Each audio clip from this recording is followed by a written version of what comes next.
चलिए, one day classes पे आप सभी का स्वागत है। मैं आपके साथ हूँ सुमन शाह सर। कैसे हैं आप लोग सब? मैं जीएस की फैकल्टी हूँ और वनडे क्लासेस समेत तमाम जो एग्ज़ाम है आपका एसएससी सीजीएल तक की भी बात आप इन क्लासेस में सीखने वाले हैं। तो मैं हूँ आपके साथ जीएस की फैकल्टी सुमन शाह सर, और हम लोग की जो जीएस की क्लास है इसका प्रारंभ आज से हिस्ट्री के साथ होने जा रहा है।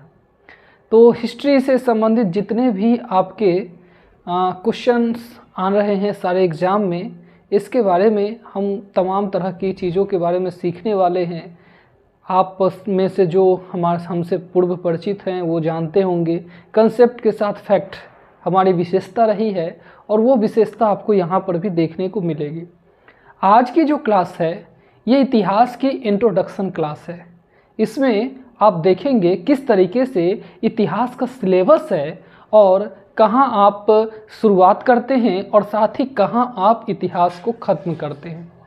दरअसल जब आपको शुरुआती बिंदु और अंत का बिंदु पता होता है तो उसके बाद चीज़ें आसान हो जाती है। आपने कई बार इतिहास के पुस्तक को पढ़ना चाहा होगा और इसमें आप अपने आप को बोरिंग महसूस करते होंगे। दरअसल इसके पीछे की वजह यह है जो कंसेप्ट आपका क्लियर न हो सकता है। तो इन चीज़ों को हम यहाँ पे कम करने का प्रयास करेंगे और साथ ही हम यहाँ पे देखेंगे किस तरीके से आपका इतिहास है। चलिए समय न गंवाते हुए देखते हैं। जो इतिहास है यहाँ पे इसे भारतीय इतिहास, इंडियन हिस्ट्री के तौर पर आपको देखना है। यहाँ विश्व इतिहास से बहुत कम क्वेश्चन हैं, तो इतिहास एक विश्व का इतिहास है, एक भारत का इतिहास है, जिसमें आपके भारत के इतिहास से जुड़ा यहाँ पे जो प्रश्न है वो आते हैं। भारतीय इतिहास को भी 3 कालखंडों में बांटा जाता है। तो देखिएगा ज़रा, मैं यहाँ पे लिख रहा हूँ भारतीय इतिहास, और भारतीय इतिहास को 3 वर्गों में विभाजित किया जाता है, 3 भागों में बांटा जाता है। और 3 भागों में जो इतिहास है इसमें सबसे पहले है आपका एंशिएंट इंडियन हिस्ट्री, यानी प्राचीन भारत का इतिहास। प्राचीन भारत का इतिहास। इसके बाद ठीक मध्यकालीन भारत, और इसके बाद आपका आधुनिक भारत का इतिहास देखना है। इस तरीके से भारतीय इतिहास को 3 वर्गों में, 3 कालखंडों में विभाजित किया गया है। प्राचीन भारत का इतिहास है, इसकी शुरुआत वहाँ से होती है जब मानव सबसे पहले पत्थर का उपयोग करता है। इसे एक तकनीकी भाषा में पाषाण यानी स्टोन एज का नाम दिया जाता है। पाषाण क्यों? तो मानव जब अपने शुरुआती अवस्था में होता है तो उसकी दिमाग थोड़ी सी कमज़ोर होती है। आज का मानव के पास 1300 से लेकर 1600 क्रैनियल कैपेसिटी है, मस्तिष्क की कपालधारिता क्षमता है, इसे सीसी में नापते हैं और जाहिर सी बात है इसका दिमाग काफ़ी डेवलप है। लेकिन शुरुआती मनुष्यों के पास इस तरीके की डेवलप्ड दिमाग नहीं थी और इस दरमियान वो विभिन्न औजार का, जो विभिन्न धातु के औजार है, उसका निर्माण नहीं कर पाए थे और वो पत्थरों का इस्तेमाल करते थे और इसी कारण इसे पत्थर का युग कहा जाता है। तो पत्थर का युग यानी पाषाण काल मानव जाति की शुरुआत की सबसे पहली समय है और इस प्राचीन भारत के इतिहास में आप वही पत्थर के युग से लेकर हर्षवर्धन तक के काल को पढ़ते हैं। अब ध्यान रखेंगे, हर्षवर्धन आप देखेंगे एक महान सम्राट हुए हैं। उस हर्षवर्धन के काल को गुप्तोत्तर काल कहा जाता है। तो इसमें पत्थर युग से लेकर आपके हर्षवर्धन तक के काल को पढ़ते हैं प्राचीन भारत के इतिहास के अंतर्गत। इसी को एक समय काल में भी विभाजित किया जा सकता है और ये समय काल आपको बता दें, ये है आपका 20 लाख बीसी से लेकर 750 एडी तक का काल। हमने कहा जो पत्थर युग से लेकर हर्षवर्धन तक के काल तक का प्राचीन भारत इतिहास है, तो यही कारण है कि इसमें 20 लाख BC से 750 AD तक के कालखंड को, समय काल को हम लोग पढ़ते हैं। अब जाहिर सी बात है 20 लाख BC से 750 AD है, तो इसमें दो शब्द आपको परेशान कर सकते हैं, एक BC और एक AD। अगर आपने इतिहास की क्लास इससे पहले नहीं ली है तो ये दो शब्द परेशान करना स्वाभाविक है, इसमें कोई परेशानी की बात नहीं है। तो आइए जल्दी से एक BC और AD क्या है, जिसे ईस्वी पूर्व और ईस्वी कहते हैं, इसे समझते हैं। देखिए वर्तमान में 2022 चल रहा है। अभी अभी हमने 2022 की अब समाप्ति की दौर में है और अब धीरे से 2023 की तरफ हम लोग बढ़ रहे हैं। तो इस तरीके से 2022, फिर 23, फिर 24, फिर 25, इस तरीके से हम एक समय अवधि को क्रॉस करते जा रहे हैं। तो क्या आपको नहीं लगता है जो हम एक टाइम ट्रैवल की दिशा में बढ़ रहे हैं? यानी जिस तरीके से कहीं ट्रैवल किया जाता है उसी तरीके से हम एक समय यात्रा कर रहे हैं। तो समय यात्रा जब हम आगे की ओर बढ़ रहे हैं तो इस यात्रा की कहीं से शुरुआत तो हुई होगी। तो ये शुरुआत 2022 चल रहा है, इसकी शुरुआत कभी 0 रही होगी। 0 से हम ये गिनती स्टार्ट किए हैं और आज 2022 है और अगले वर्ष 2023 आने वाला है। तो क्या ये जो 0 है इससे मानव सभ्यता की शुरुआत हुई है? क्या इतिहास का जन्म इसी 0 से हुआ है? तो जब हम इस चीज़ की जांच करते हैं, इस चीज़ की पड़ताल करते हैं, तो हमें पता चलता है नहीं, इतिहास हमारा यहाँ से प्रारंभ नहीं हुआ है। इतिहास कहाँ से प्रारंभ हुआ है? तो इतिहास हमारा जो है इसके काफ़ी पहले से जाता है। तो हमने यहाँ तो गिनती 0 से स्टार्ट कर दी थी और 2022 चल रहा है, लेकिन इससे पहले के समय को क्या कहा जाएगा? इसके पहले के समय को कहे जाने के लिए आपको सबसे पहले ये जानना होगा जो यह 0 से गिनती स्टार्ट हुई ही क्यों थी। दरअसल यहाँ जीसस क्राइस्ट जिसे ईसा मसीह कहते हैं का जन्म हुआ था, या फिर कुछ लोग कहते हैं यहाँ मृत्यु के साथ ये गिनती स्टार्ट हुई थी। इसीलिए इसे एनो डोमिनी यानी ईस्वी सन कहते हैं, जिसे आमतौर पर AD के तौर पर या ईस्वी सन के रूप में लोग जोड़ देते हैं। लेकिन इससे पहले का जो समय काल है इसे हम लोग ईसा पूर्व यानी ईसा के जन्म का पूर्व का समय काल कहते हैं, और इसके लिए हम लोग BC यानी बिफोर क्राइस्ट शब्द का इस्तेमाल कर सकते हैं। तो इसे BC कहा जाता है, यानी इस 0 से पूर्व के समय काल को ईसा पूर्व और इसके बाद के काल को AD यानी ईस्वी सन कहते हैं। तो 20 लाख BC का मतलब है ईसा के जन्म से 20 लाख साल पहले मानव सभ्यता की शुरुआत हुई या पत्थर युग आया।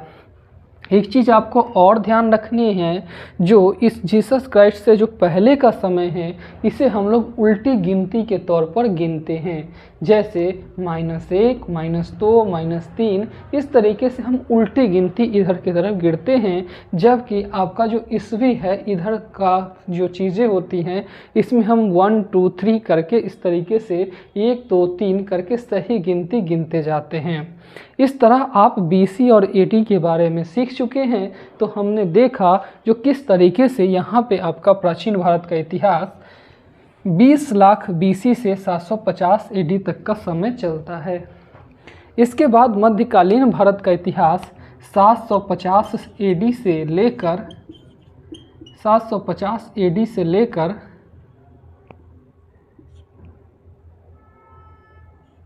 और 1707 ईस्वी तक चलती है।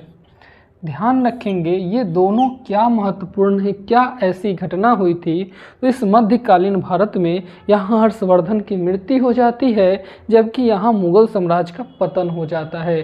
तो हर्षवर्धन की मृत्यु से लेकर मुगल साम्राज्य के पतन तक का जो काल है इसे हम लोग मध्यकालीन भारत के इतिहास के तौर पर जानते हैं, और इसमें भी कई चैप्टर आते हैं आपके।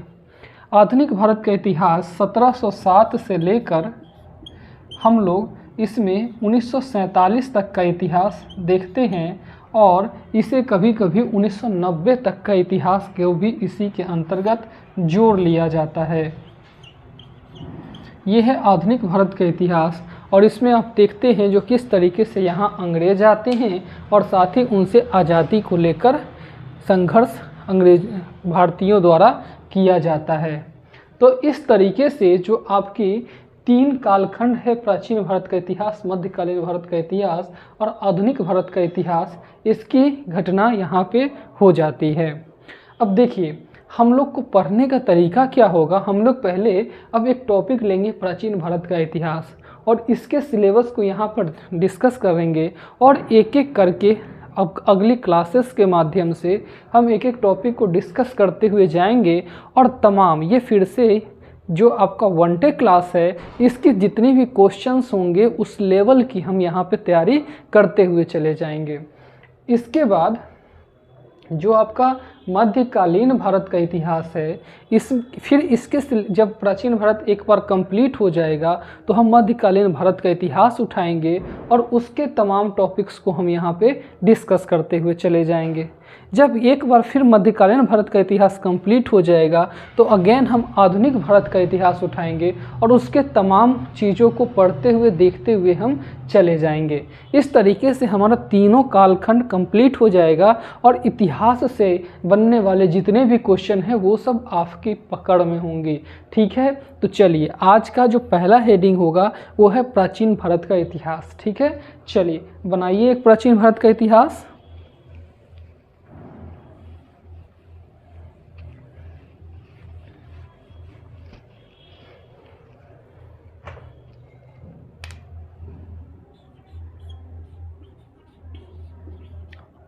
मुझे ऐसी आशा है मैं जिस तरीके से आपको पढ़ाते चल रहा हूँ आप उसका नोट्स बनाते चलेंगे। इसमें केवल देखने से आपका काम नहीं चलने वाला है।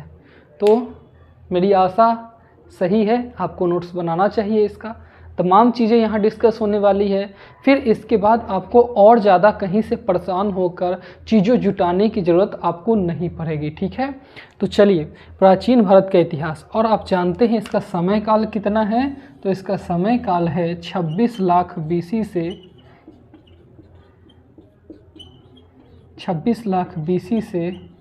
750 AD तक का कालखंड। अब आप कहेंगे सर यहाँ 20 लाख BC आपने कहा था, अब 26 लाख BC क्यों कह रहे हैं। ध्यान रखिएगा 20 लाख 26 लाख कोई इशू नहीं है। इसमें आप 20 लाख भी कर सकते हैं, 26 लाख भी कर सकते हैं, कोई समस्या नहीं है। ये विश्व के संदर्भ में 26 लाख BC है, भारत के संदर्भ में तो 5 लाख BC ही होता है। ठीक है, चलिए इस डिबेट पे आएंगे, लेकिन सबसे पहले इस प्राचीन भारत के इतिहास के सभी टॉपिक्स को देखते हैं। यहाँ पे मैं टॉपिक्स लिखता हूँ। सबसे पहले आपका प्राचीन भारत इतिहास में जो पहला टॉपिक है ये है पाषाण काल। अगेन पाषाण काल के बाद आपका जो है वो आता है ताम्रपाषाण काल। कौन आता है? ताम्रपाषाण काल। पाषाण काल का अर्थ है वह समय जब मानव पत्थर का उपयोग करता है। और इसके बाद अगला जो समय आता है इसमें तांबा प्लस पाषाण है, तो इसे कहते हैं ताम्रपाषाण काल। इसे ही कांस्य के काल भी कांस्य काल के तौर पर भी जाना जाता है। इसे ही हम लोग कांस्य काल के तौर पर भी जानते हैं। कांस्यकालीन सभ्यता। कांस्य को अंग्रेजी में क्या कहते हैं बताइए ज़रा जल्दी से। कांस्य को अंग्रेजी में ब्रॉन्ज कहते हैं। ठीक है, तो ब्रॉन्ज एज आपका जो कल्चर है ये हो जाएगा। इसके बाद जब हम ताम्रपाषाण काल पढ़ लेंगे तो इसके बाद जो अगला टॉपिक आ जाएगा वो है हमारा वैदिक काल। वैदिक ईरा, और इसे ही हम लोग आर्य काल के तौर पर भी जानते हैं। वैदिक काल या आर्य काल के तौर पर इसे जानते हैं। वैदिक काल के जस्ट बाद आपका जो टॉपिक आ जाएगा उसे हम लोग कहेंगे, वैदिक काल के बाद का जो टॉपिक है उसे हम लोग क्या कहेंगे, तो उसे हम लोग कहेंगे मौर्य काल। ठीक है, नहीं, इसके वैदिक काल के जस्ट बाद जो आएगा इसे कहेंगे बुद्ध काल। बुद्ध काल के बाद आपका आएगा मौर्य काल। और मौर्य काल के जस्ट बाद आपका मौर्योत्तर काल आ जाएगा।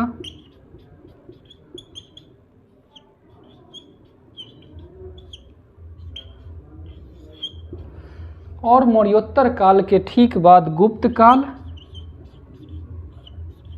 और अगेन गुप्त काल के बाद का जो टॉपिक होगा वो आपका होगा गुप्तोत्तर काल।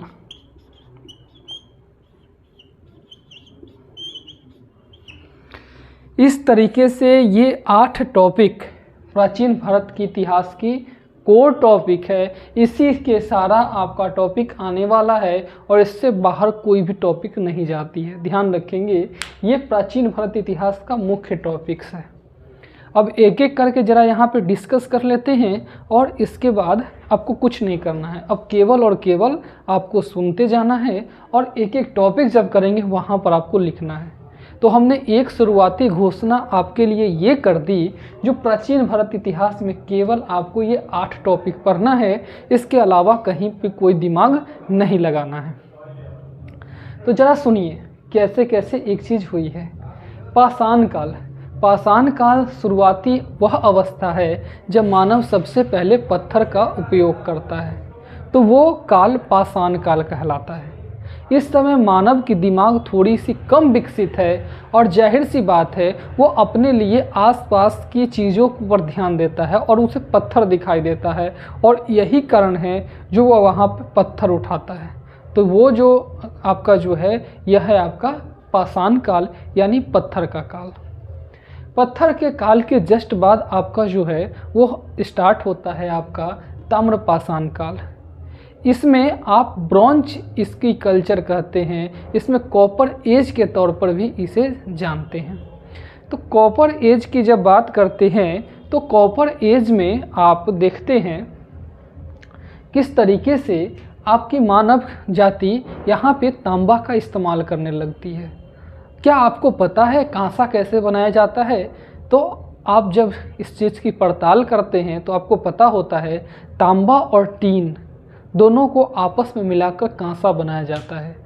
तो इस समय आपकी जो है कांसा बन जाती है और कांसा का मानव सभ्यता इस्तेमाल करती है। कांस्य काल में आमतौर पर 3 टॉपिक्स आपको पढ़ने होते हैं, जो हम जब वहाँ डिस्कस करेंगे वहाँ पर आपको बताएंगे। लेकिन यहाँ बिना लिखे हुए ज़रा ध्यान देंगे, इस कांस्य काल में एक बनती है ग्रामीण संस्कृति, जिसे गाँव कह सकते हैं। और जब गांव जब धीरे धीरे डेवलप हो जाती है तो वो धीरे धीरे शहर बन जाती है, और यहाँ गांव एक समय के बाद शहर बन गई थी।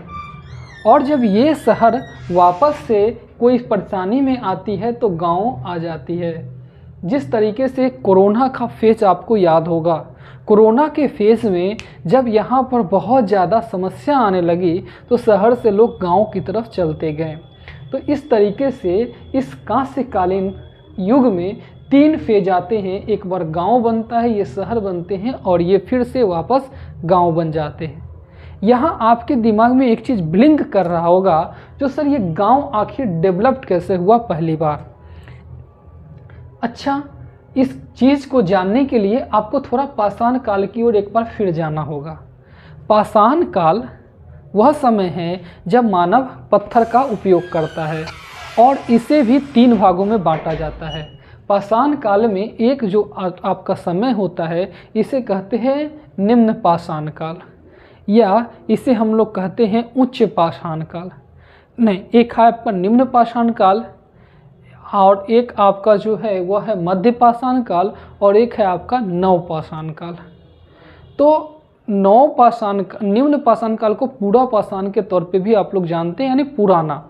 तो पूरा पाषाण काल, मध्य पाषाण काल और नव पाषाण काल, 3 टॉपिक हो गए इसमें आपको। तो मध्य पाषाण काल में पशुपालन की शुरुआत होती है, जबकि नव पाषाण काल में खेती की शुरुआत होती है। इन तमाम चीज़ों के बारे में हम आपको आगे जब पाषाण काल डिस्कस करेंगे बताएंगे। अभी कुछ परेशान होने लिखने की ज़रूरत नहीं है, आप बस सुनते रहें। जब हम लोग पाषाण काल नई टॉपिक लेंगे वहाँ पर फिर से इस चीज़ को देखेंगे, और तब मैं आपको प्रॉपर नोट्स भी बनवा दूंगा। तो यहाँ पर केवल सुनिए थोड़ा सा। जो पाषाण काल में 3 टॉपिक है, एक है पूरा पाषाण काल, फिर मध्य पाषाण काल और फिर नव पाषाण काल। नव पाषाण काल में खेती की शुरुआत हो जाती है, और जब एक खेत कहीं पे बन जाता है, इसमें अगर आप फसल लगाते हैं तो इस फसल की तैयार की अवधि होती है कम से कम 3 से 4 महीने। और 3 से 4 महीने तक अगर आप फसल तैयार करते हैं तो आपको इसके किनारे ही घर बना के रहना होगा, नहीं तो आपकी फसल जानवरों द्वारा बर्बाद कर दी जाएगी या फिर किसी और वजहों से आप उसकी देख रेख नहीं कर पाएंगे। तो खेत के बगल में धीरे धीरे घर बनने लगे और ये घर जब कुछ और व्यक्तियों द्वारा बनने लगे तो धीरे धीरे गांव बन चुका था। और ये गांव जब डेवलप हो जाता है तो शहर बन जाता है। गांव विकास कर एक शहर का रूप ले लेता है। और जब शहर, तो हमने कहा इस तरीके से गांव बने होंगे और फिर शहर बना और फिर गांव बना। तो ये जो आपका मतलब जो गांव बना था और इसके बाद जो शहर बना था, इस शहर को एक नाम यहाँ पे मिलता है और इसे हम लोग हड़प्पा सभ्यता के रूप में जानते हैं। क्या आपने ये नाम सुना है? काफ़ी परेशान किया होगा ये शब्द, काफ़ी सारे प्रश्न इससे आपको बनते हैं। तो यहाँ पे हड़प्पा संस्कृति के बारे में पढ़ना होता है और आप कहते हैं हड़प्पा पूर्व की ग्रामीण संस्कृति और हड़प्पा बाद की ग्रामीण संस्कृति। इससे पूर्व की ग्रामीण संस्कृति और बाद की ग्रामीण संस्कृति से भी आपको प्रश्न बनता है, प्रश्न मिलता है। तो इस तरीके से ताम्रपाषाण काल आपकी जो है तमाम यहाँ पे चीज़ें चलती रहती हैं। इस हड़प्पा सभ्यता का अचानक एक दिन पतन हो जाता है। कैसे होती है ये वैज्ञानिकों के बीच आज भी एक डिबेट का प्रश्न है और हमें इस बारे में अभी कोई ठोस यथार्थ जानकारी नहीं है। लेकिन इसके बाद एक नए लोग आते हैं जिन्हें आर्य कहा जाता है और इसे आर्य काल कहा जाता है और ये अपने साथ एक वैदिक सभ्यता लेकर आते हैं। इसे भी 2 भागों में बांटा जाता है, ऋग वैदिक काल और आपका उत्तर वैदिक काल। इसमें भी आते हैं और इससे भी काफ़ी सारे प्रश्न आपको वनडे एग्जाम में पूछे जाते हैं जो हम वहाँ पे डिस्कस करेंगे। अगला जो टॉपिक्स आता है ये है बुद्ध काल। देखिए अभी अभी हमने कहा है वैदिक काल को 2 भागों में बांटा जाता है, एक ऋग वैदिक काल और एक उत्तर वैदिक काल। उत्तर वैदिक काल आते आते समाज में काफ़ी आडंबर, छुआछूत, जाति प्रथा, भूत प्रेत आदि स्थिति काफ़ी यहाँ पे अंधविश्वास आ जाती है। यही कारण है कि इस समय बुद्ध काल में एक धार्मिक दार्शनिक क्रांति होती है और इस सोशियो आपका जो है यहाँ रिफॉर्म होता है। यहाँ पे जो है एक कई विचारक आते हैं जो अपना अपना विचार लेकर आते हैं और इसी को बुद्ध काल आता है। और इस बुद्ध काल में एक साथ कई घटनाएं होती है जिसमें सबसे पहला तो है वो है धार्मिक दार्शनिक यहाँ पे क्रांति होती है। इसके बारे में हम लोग जानते हैं और हम आपको आगे डिस्कस करके पढ़ाएंगे। और इसमें 2 व्यक्ति सबसे प्रमुख हैं, एक है जैन और एक है बौद्ध। इन 2 के बारे में आपको काफ़ी पढ़ना है, जैन और बौद्ध, और काफ़ी क्वेश्चन इससे बनते रहे। अभी पेट में भी लगातार इससे क्वेश्चन वगैरह पूछे जाते रहे हैं। तो ठीक है, तो जैन और बौद्ध धर्म के बारे में आपको पढ़ना है। इस समय 16 महाजनपद बनते हैं। महाजनपद राज्य होते हैं, तो इस समय 16 महाजनपद आपके बनते हैं। इस समय 10 गणतंत्र बनते हैं, यानी रिपब्लिक नेशन आपके जो है निकलकर सामने आते हैं। इस समय इस 16 महाजनपद में एक मगध है और उस मगध का उदय होता है, यानी मगध सबसे ज़्यादा शक्तिशाली हो जाता है इस 16 महाजनपद और 10 गणतंत्रों के मुकाबले। इस समय यूनानी आक्रमण होता है और इसमें सिकंदर जो मैसेडोनिया का रहने वाला है उसका भी आक्रमण होता है। और आप देखते हैं किस तरीके से यहाँ पे भारत में एक विदेशी आक्रमण शुरुआती तौर पर देखने को मिलती है। ये बुद्ध काल की टॉपिक्स हैं और जो आपके इसमें आपको पढ़ना होता है। जब मगध का उदय होता है तो इसमें आगे चलकर एक मौर्य आते हैं, चंद्रगुप्त मौर्य आते हैं और इन्होंने मौर्य वंश की नींव रखती है। तो ये मौर्य काल कहा जाता है। मौर्यों के बाद मौर्योत्तर काल आता है, यानी मौर्यों के बाद के जो शासक हुए हैं उनके बारे में बात की जाती है। इसके बाद मौर्योत्तर काल में कई छोटे छोटे राज्य आते हैं। इसके बाद आपका है समुद्रगुप्त वाला गुप्त काल आता है, और गुप्त काल में फिर से एक गुप्तों ने पूरे भारत का एकीकरण कर लिया, और गुप्त के बाद जब उनकी मृत्यु हो जाती है तो फिर से गुप्तोत्तर काल आते हैं, और इसमें भी कई छोटे छोटे शासक आ जाते हैं। तो इसमें भी एक से ज़्यादा शासक हैं, इसीलिए इसे गुप्तोत्तर काल कहा जा रहा है, यानी किसी भी राजा के नाम पर नहीं बल्कि गुप्तों के बाद का काल है। और यहाँ एकाकी है, यानी पूरा भारत को एक करने वाली शक्ति काम करती है। फिर यहाँ बहुत सारे वंश हैं, बहुत सारे शासक वंश हैं, लेकिन यहाँ पे एकाकीपन देखने को मिलता है, यानी कोई एक बड़ा सम्राट है जो सबको आपस में जोड़ कर रखा है। तो इस तरीके से प्राचीन भारत के इतिहास की बस इतनी ही टॉपिक आपको पढ़ना है, और यकीन मानिए एक भी वनडे एग्ज़ाम का कोई भी क्वेश्चन हम लोग यहाँ पे नहीं छोड़ने वाले हैं, और तमाम क्वेश्चन को हम यहाँ पढ़ लेंगे, डिस्कस कर लेंगे। तो आप विश्वास के साथ बने रहिए, यहाँ पे आपको सारी क्लासेस जीएस की अवेलेबल हो जाएगी। एक बार जब हिस्ट्री कंप्लीट हो जाएगी तो अगेन हम अलग जो जीएस के टॉपिक्स है जैसे geography, polity, economics, science and tech वगैरह लेकर हम आपके सामने रहेंगे। मैं हूँ आपके साथ सुमन सा सर। बहुत बहुत धन्यवाद आपका इस वीडियो को